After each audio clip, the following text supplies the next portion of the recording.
We have joining us by phone Jeff Brooks. He's with Duke Energy. Jeff, thank you so much for joining us this evening. Thank you. Currently, how many outages are there in the Duke Energy area? Well, we've got about 75,000 customers out, mostly in North Carolina at this point. And of course, it's important to remember that the storm still hasn't made landfall. We're, in fact, many hours at this point, it seems like, until the storm does come ashore. But already we're seeing the types of things you would see down lines, down trees, and of course up in Carteret County, Craven County area, extensive flooding. And this was something that we did anticipate we would see. The flooding is going to be a really big culprit in the storm given its slow speed. And I think these are just sort of the early acts of this play that we're going to see play out over the next couple days. Are the outages in any particular area at this point? Really up, primarily concentrated up in the Carteret, Craven, and Onslow area, Crystal Coast. And that's kind of to be understood because the way the geography works, it encounters the storm first. A lot of that northeast part of the storm tends to have a lot of the heavy winds. We've fared fairly well in new-hanover-county, only about 3,000 customers out, but we have seen some down lines, and we'll see much more, I think, once you start to see those stronger winds come in and sort of stay there for a little while over Wilmington. And I want to talk about that right now. You may think you have your power, or you may have your power right now, but it's very likely it could go in the next several hours, possibly, right?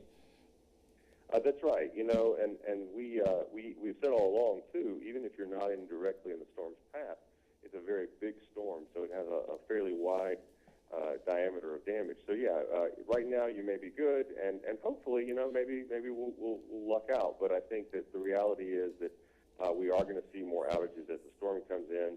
It's still a Category 2 hurricane. It's a very powerful hurricane and a very large hurricane, so I think this is just the beginning. Now, Jeff, what should folks be doing right now while they have power to maximize that before potentially their power goes out? Well, you know, you can do some great ways to stay in touch. Obviously, keep your cell phones charged. And even after your power goes out, your car you know, is a way you can keep that charged up. Also, you know, in my house, we would keep things as cool as possible so that when the power goes out, we've still got some cold drinks. We've got coolers ready maybe for ice that we could put in there. And then just making sure that you're paying attention to the news and to other updates so you can hear kind of safety tips for you. If your power does go out and you decide to use a generator, you know, don't place that generator inside or in a garage. Make sure it's outside and well ventilated, and follow the manufacturer's instructions. You know, we don't want to hear any of those stories that unfortunately tend to happen when people don't use them correctly.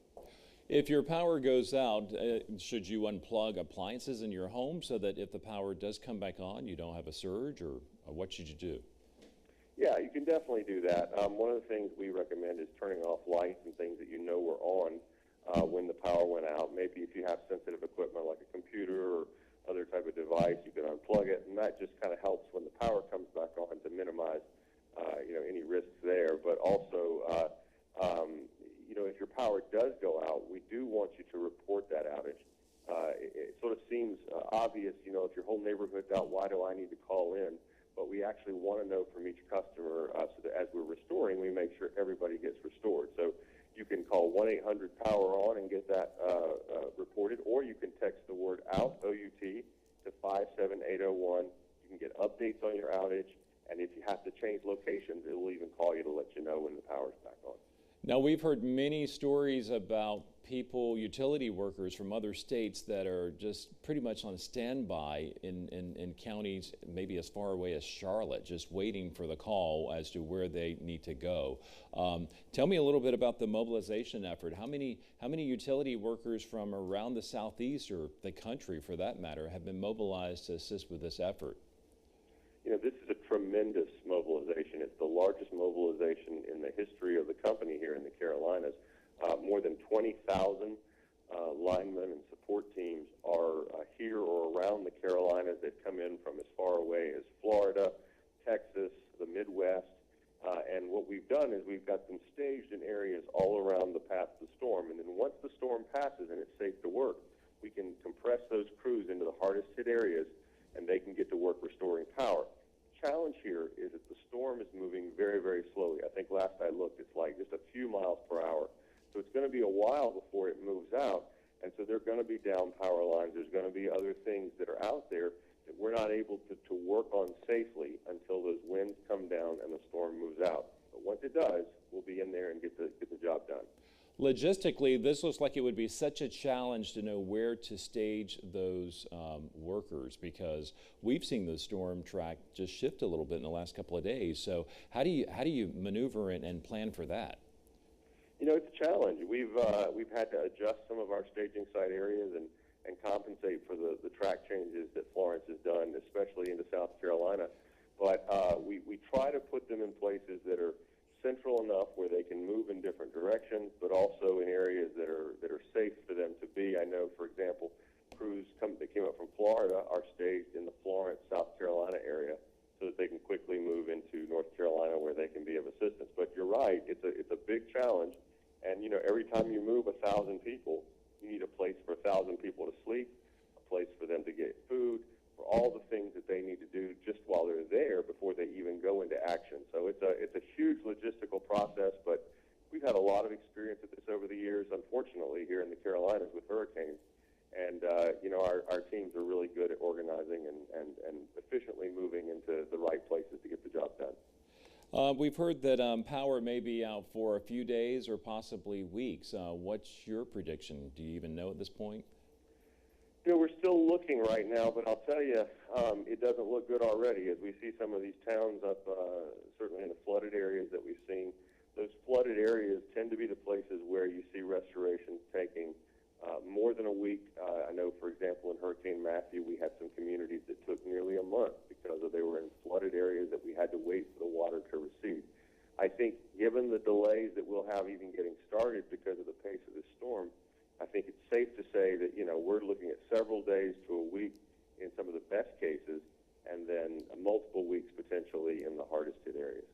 You know, at times like this, it's real easy to get very anxious and impatient. What would your message be to folks as your folks are just scrambling to try to get power restored? It's hard to be without power. We recognize that. It's not just a luxury. It's part of our lives today. And so we do recognize that, and we appreciate the patience that people show. You know, I think it starts by just having your mindset for that, knowing that this isn't going to be a 2 or 3 hour restore. We're so accustomed to getting power back within an hour. But this is a different circumstance, and I think if we understand that, you know, we're dealing with Mother Nature and the power of this storm and understanding the devastation it's going to cause, that's a great, you know, way to, first of all, help customers understand why it may take a little while. But it's also going to be about communication through the process, and we're committed to working through the local media, through social media and the websites and other direct communications to customers to keep them informed, help them know kind of what's going on, and help them know when they'll get their power back. And we're going to do our best to get it back as soon as we can. Obviously, Jeff, down power lines and trees are a big obstacle when you're trying to restore power. But with this event, we're predicting just huge amount of water. So that's going to make it even more complicated, it seems, to even get to some of these isolated areas to restore power in some of these places. Is that true? It is. We've seen this before. We saw it in certain areas during Hurricane Matthew. Obviously, many people will remember Hurricane Floyd that came, you know, around the time of Hurricane Fran, not long after that, and flooded much of eastern North Carolina. When we have those scenarios, we have to change our game plan. It's no longer about bucket trucks. It might be about boats. It might be about tracked vehicles to get into areas that can't be accessible. And it goes back to just good old-fashioned skills. These linemen are amazing at being able to work in adverse conditions. They may have to hand carry utility poles in some cases, lots of climbing and hiking. So, you know, it's going to be a challenging job, and we're going to make sure safety comes first, of course. And we have to make sure our crews aren't out when the winds are unsafe, aren't in areas that are flooded. But once we address that safety, then we're going to use that creativity that linemen have to really get in there and get the job done. Now, most of us know power and water do not mix. What would your advice be to folks, you know, the next couple of days when the storm passes? Folks are going to be very restless, and a lot of kids will probably want to wander outside, and adults too, to see, you know, what's happened and how the landscape has changed or whatever. But, you know, those power lines in some places could be underwater, right? That's true. If you do encounter a down power line, or even aren't even sure if it's a power line or a cable line, stay away, assume it's energized, and contact Duke Energy and report that so that we're aware of where it is. These lines, with the debris that comes down from trees, with the flooding and ponding that happens, these lines can be submerged. They can be hidden behind a limb, and you may not see it. And even though wood is not a great conductor, it does conduct a little bit. So if you have a down line laying across a branch, you can still be in danger. So we want you to stay away, stay safe, report that. And I know it's going to be difficult and challenging as you're facing day 3, day 4, day 5, but there's no second chances with electricity. So we want to keep you safe, and we want to keep everybody protected as we work to restore power for everyone. Jeff Brooks, any last message you want to reinforce to our viewers? Just that we're with them. Our crews have families too that are weathering the storm, and we know how much that means to them and to our families. So we're committed to your families as well. We will work as hard as we can and as long as it takes to get everybody back to normal and get your power restored safely and as quickly as possible. Jeff Brooks with Duke Energy, we wish you the best, and we wish all of your folks safety as they try to restore our power. Thank you so much for your time. We are truly grateful.